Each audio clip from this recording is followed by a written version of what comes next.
down, I know you got me, baby. Assalamualaikum warahmatullahi wabarakatuh. Perkenalkan, nama saya Karismatul Komaria. Saya dari Fakultas Tarbiyah, Prodi Pendidikan Agama Islam. Saya di sini akan mempresentasikan tugas mata kuliah media pembelajaran dengan dosen pengampu Dr. Ahmad Ihwanul Mutakin, MPTI. Materi kali ini yaitu sejarah perkembangan media dan klasifikasi menurut para ahli. Pendahuluan. Perkembangan media massa telah menjadi salah satu aspek penting dalam sejarah manusia. Media massa telah berperan sebagai sarana komunikasi, informasi, dan hiburan bagi masyarakat. Namun perkembangan media massa juga telah membawa dampak yang signifikan terhadap masyarakat, baik positif maupun negatif. Dalam beberapa dekade terakhir, perkembangan teknologi telah memungkinkan media massa untuk berkembang dengan sangat pesat. Dari media cetak seperti koran dan majalah hingga media elektronik seperti radio dan televisi, serta media digital seperti internet dan media sosial. Perkembangan ini telah membawa dampak yang signifikan terhadap cara masyarakat berkomunikasi, berinteraksi, dan memperoleh informasi.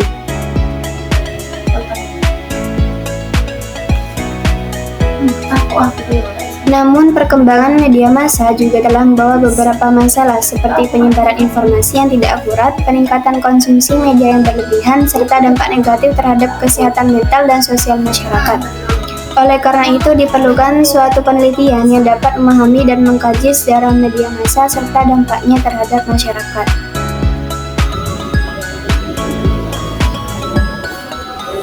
Pengertian.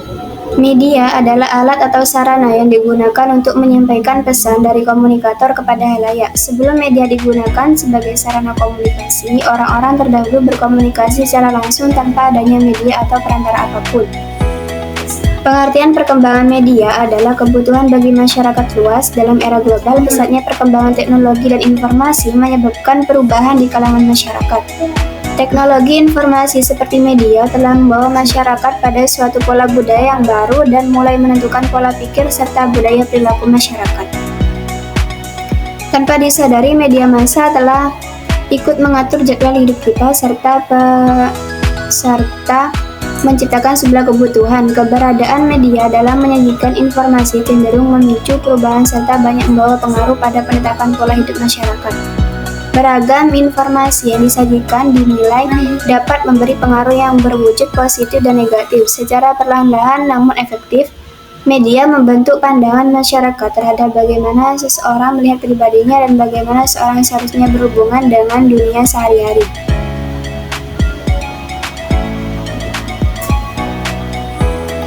Sejarah media. Sejarah penelitian efek media ini dimulai dengan penelitian tentang surat kabar beberapa abad yang lalu. Diawali dengan penemuan kertas tahun 105 oleh Sai Lung di Cina, kemudian penemuan mesin cetak tahun 1400 sampai 1498 oleh Johannes Gutenberg di Jerman. Tahun 1622 diterbitkan koran atau surat kabar harian pertama, yakni Weekly News di London, Inggris. Selanjutnya, penelitian media mengarah pada film. Produksi film pertama dibuat pada akhir 1800-an dan pada awal 1900-an. Perkembangan radio di mana stasiun radio resmi pertama mulai beroperasi pada 2 November 1920, serta penemuan televisi tahun 1947. Televisi swasta pertama CBS melangsungkan siaran pertama terakhir internet di mana penemuannya dimulai tahun 1967 oleh militer AS yang menciptakan Apranet untuk menghubungkan kontraktor dan periset.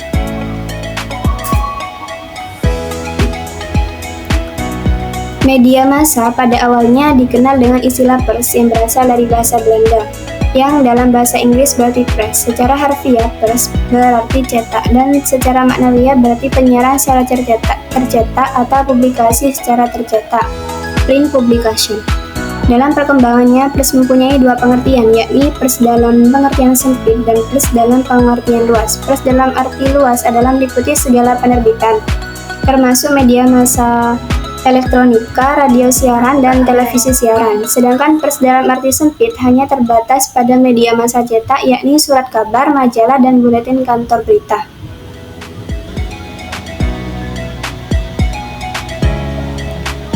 MC Luhan bersama Quentin Ford menyatakan bahwa media pada setiap zamannya menjadi esensi masyarakat. Mereka mengemukakan adanya 4 era atau zaman dalam sejarah media, dan masing-masing era berhubungan dengan mode komunikasi dominan pada era bersangkutan. Lebih jauh, MC Luhan menyatakan bahwa media berfungsi sebagai kepanjangan indera manusia pada masing-masing era, yaitu kesukuan atau tribal, tulisan atau literat, cetak atau print, dan elektronik atau machine.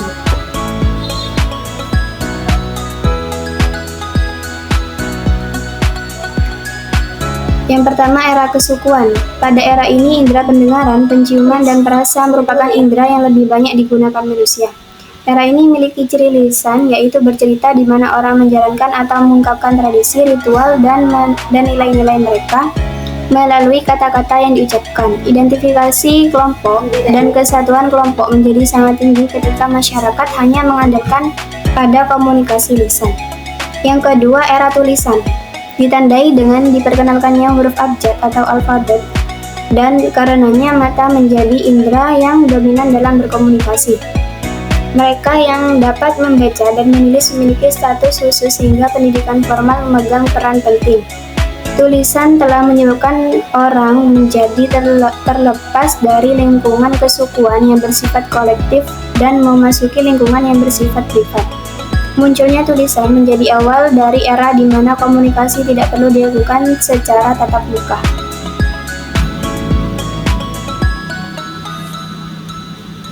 Era cetak ditandai dengan penemuan mesin cetak, print era, dan merupakan awal revolusi industri. Akibat dari era cetak ini adalah munculnya masyarakat yang semakin terkotak-kotak atau terfragmentasi.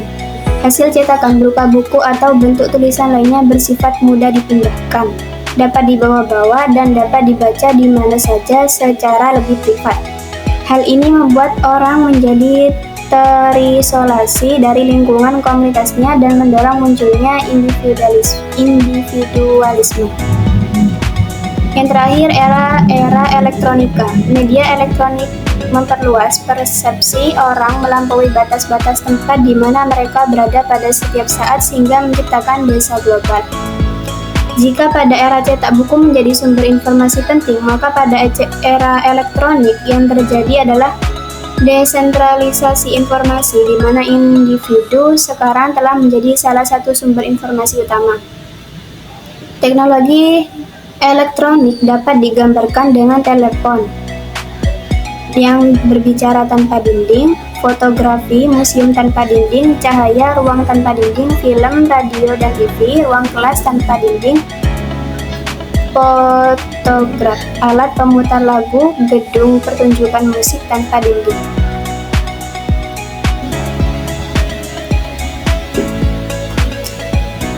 Sejarah perkembangan media ini bisa dikatakan yang pertama, masa pracetak. Sebelum abad ke-15, media pada masa ini terbatas pada media lisan atau oral, media visual, gambar dan lukisan, dan media teks, manuskrip. Yang kedua, masa cetak abad ke-15 sampai ke-19. Penemuan mesin cetak oleh Johannes Gutenberg pada abad ke-15 memungkinkan produksi massal buku, koran, dan majalah. Masa pers abad ke-19 sampai ke-20, pers berkembang menjadi salah satu media massa yang paling berpengaruh, dengan koran dan majalah menjadi sumber informasi utama masyarakat. Yang ketiga, masa media penyiaran. Masa radio pada abad ke-20, penemuan radio pada awal abad ke-20 memungkinkan penyiaran suara dan musik ke seluruh media. Juga ada televisi abad ke-20 memungkinkan penyiaran gambar dan suara ke seluruh dunia.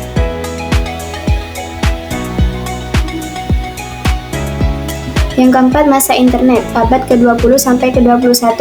Penemuan internet pada akhir abad ke-20 memungkinkan komunikasi dan akses informasi secara global dan instan. Masa media sosial abad ke-21, media sosial seperti Facebook, Twitter, dan Instagram menjadi salah satu media yang paling berpengaruh dalam menyebarkan informasi dan mempengaruhi opini masyarakat. Masa media digital abad ke-21, media digital seperti podcast, video online, dan aplikasi mobil menjadi salah satu media yang paling populer dalam menyebarkan informasi dan hiburan.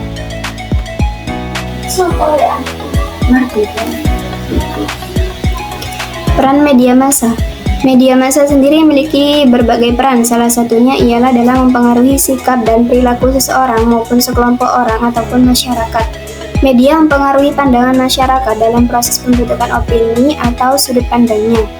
Media massa dapat dikatakan merupakan senjata yang ampuh bagi perebutan citra. Peran media massa merupakan sarana bagi komunikasi dalam menyiarkan informasi, gagasan, dan sikap kepada komunikan yang beragam dalam jumlah yang banyak. Hal ini menunjukkan media massa merupakan sebuah institusi yang penting bagi masyarakat. Asumsi ini didukung oleh MC Quayle dengan mengemukakan pemikirannya tentang media massa.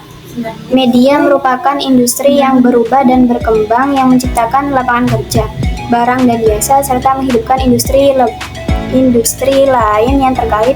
Media juga merupakan industri tersendiri yang memiliki peraturan dan norma-norma yang menghubungkan institusi tersebut dengan masyarakat dan institusi sosial lainnya. Di lain pihak, institusi diatur oleh masyarakat. Media massa merupakan sumber kekuatan, alat kontrol, manajemen, dan inovasi dalam masyarakat yang dapat digunakan sebagai pengganti kekuatan atau sumber daya lainnya. Media merupakan lokasi atau forum yang semakin berperan untuk menampilkan peristiwa-peristiwa kehidupan masyarakat.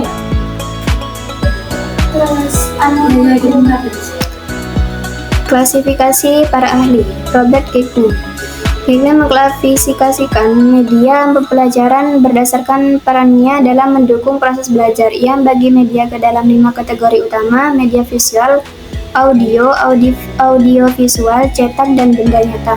Pendekatan ini membantu guru dalam memilih media yang paling efektif sesuai dengan tujuan pembelajaran. Terus Edgar Dale mengembangkan Count of Experience yang mengklasifikasikan media berdasarkan tingkat keabstrakan dan pengalaman belajar. Kerucut ini menunjukkan bahwa semakin nyata pengalaman, misalnya melalui simulasi atau pengalaman langsung, semakin efektif pembelajaran. Media dikategorikan mulai dari pengalaman langsung, demonstrasi, film, gambar, hingga simbol verbal seperti teks.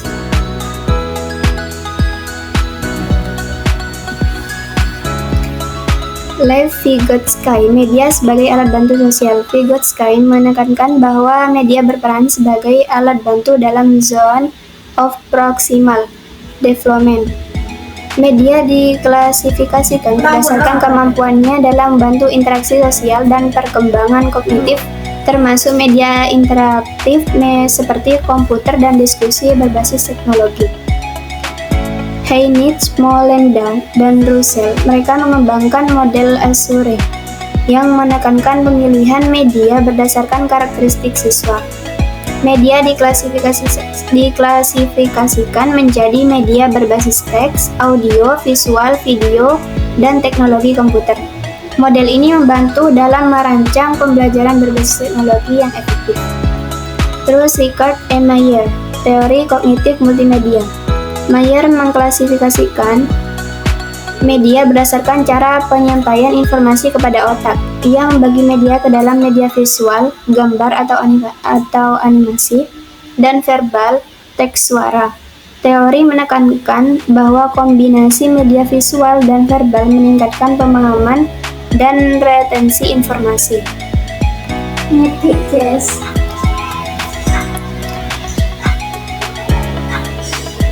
Terus klasifikasi media oleh Harold D. Lasswell. Harold D. Lasswell, seorang ahli komunikasi, mengklasifikasikan media menjadi 3 kategori, yaitu media cetak, koran, majalah, buku, media elektronik, radio, televisi, film, media interpersonal, komunikasi langsung antara individu. Terus klasifikasi media oleh Wilbur Schramm. Wilbur Schramm, seorang ahli komunikasi, mengklasifikasikan media menjadi 4 kategori, yaitu media cetak, koran, majalah, buku, media elektronik, radio, televisi, film, media interpersonal, komunikasi langsung antara individu, dan media kelompok, komunikasi dalam kelompok kecil.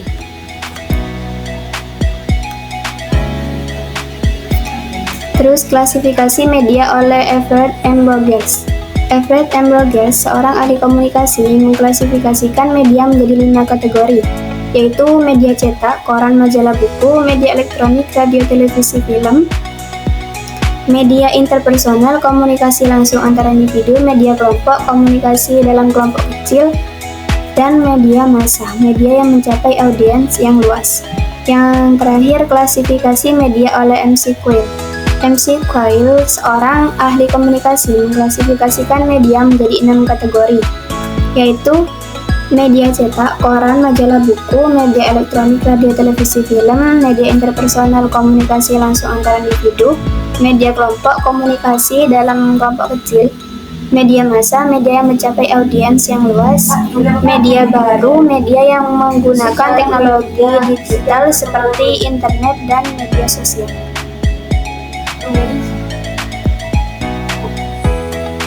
Yang terakhir, kesimpulan. Sejarah perkembangan media mengalami perubahan signifikan dari media tradisional hingga digital.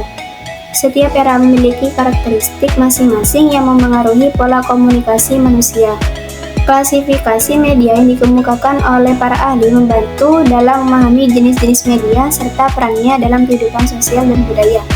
Perkembangan media yang semakin pesat menuntut masyarakat untuk lebih adaptif dalam menerima dan mengelola informasi.